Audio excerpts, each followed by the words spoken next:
नमस्ते दिदी। नमस्ते। हजुर आज चाहिँ यहाँ आमरण अनसन भनेर बस्नु भएको छ।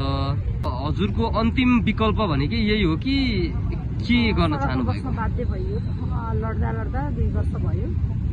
अझै पनि सडकमै लड्नु पर्ने भएपछि सडकमै बस्ने। अब सडकको बास कति वर्ष बनाउँदो रहेछ यो सरकारले, हेर्नुहोस्।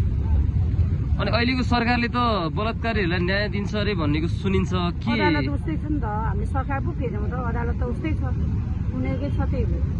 ब्यानरमा पनि हजुरले फेरि महेश बस्नेतको यतापट्टि उर्फ भोगटे भनेर लेख्नु भएको छ। यो लेख्नै पर्ने आवश्यक थियो कि कसरी, के आधारमा लेख्नु?